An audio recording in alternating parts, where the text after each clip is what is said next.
By the time I stepped outside, the leaves were on fire. The forest fire had taken off, and there was only one way out. It was up. I ran as fast as I could to the fire department's helicopter, which was sitting nearby picking up people who were trapped in the fire. I was the last person on, and just as we were taking off, I saw a child in the distance running towards the helicopter. "Stop!" I yelled, "There's a kid in there, we have to get him out." "Sorry, there's no room and we have to leave now," said the pilot. I jumped from the helicopter. I just felt that something about that kid was important. I had to save that kid.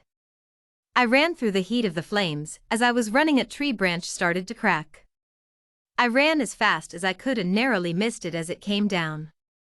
I finally made it to the kid. When I got there, I realized it was Carl, my best friend Charlie's kid. "Bob?" Charlie said desperately.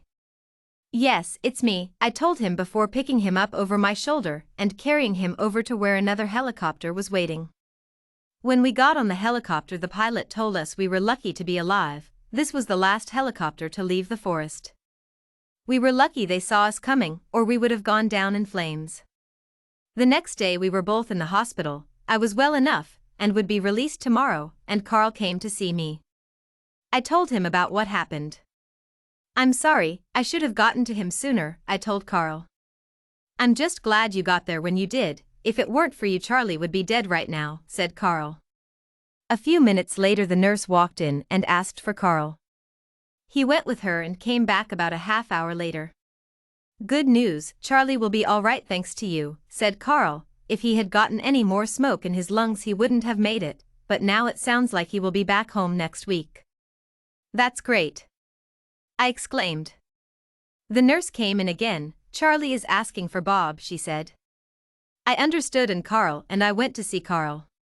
"Bob," said Charlie. "I'm here," I said. "They said you saved me." "Yeah, I did." "Thanks." Then he fell unconscious. The nurses rushed in. "We need to take him in for X-rays again. There's something wrong. He shouldn't have fainted," one of them told us. We went back to my room and I tried to comfort Carl. "What if he doesn't make it? I can't lose him and Della," said Carl worriedly and filled with grief. His wife Della had died shortly after giving birth to Charlie, and since then Charlie has been all that Carl has. I can't imagine the pain of losing them both. Charlie has to live.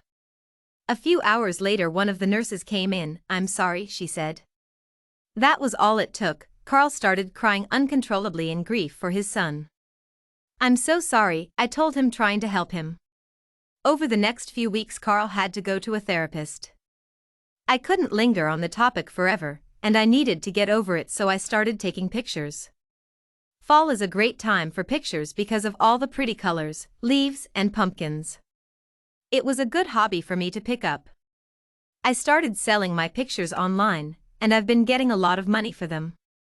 Apparently I'm a natural at photography, and my pictures are nothing less than perfect. So now I've got lots of extra money of my hands, which is great, because I've also started swimming at the local indoor pool, and I'm doing well, but it can get hard because of the damage the smoke did to my lungs. I'm really glad I was able to continue my life after Charlie died, though. That's what he would have wanted me to do. He would have wanted Carl to do that too, but Carl has been struggling with it. I wish there was something I could do. I'm going to get some coffee now. I like coffee, but only iced coffee, not regular coffee. Well, except for the pumpkin spice latte. Today I'm going to get a French vanilla, caramel iced coffee with extra caramel. Next time I think I will have that same thing, without the extra caramel. It's really good and I love it. They even put on some extra whipped cream for me. The people at the coffee shop are really nice, but now I have to take my latest photos to get printed. There's this really cool place that I go to get them printed. They also put them up for sale on their website. We split the profits from the website 50-50. I love photography. In my fall photos I can see elements of Charlie in them. He was very fond of fall. He would roll in the leaves and come get coffee with Carl and I. We still don't know why he was in the fire, and no one has been able to find out, but I think Carl might know something, and because he knows it, it's very slowly killing him. If he knows why, that means he blames himself. When he blames himself, that's the worst type of punishment. I wish I could help him, but I've already done everything in my power. I found him a therapist, I've comforted him, I've stood by him, I just don't know what else I could do. I'm worried about him. He may or may not come out on top of this. A few weeks later. Well, today Carl died. I guess it is for the best, he needed to be with his wife, son, and parents. I will always grieve for him, but I know what he wants from me. He wants me to keep living, and make the most of the life I have. I still have my wife and my parents, he wouldn't want me to shut down like he did.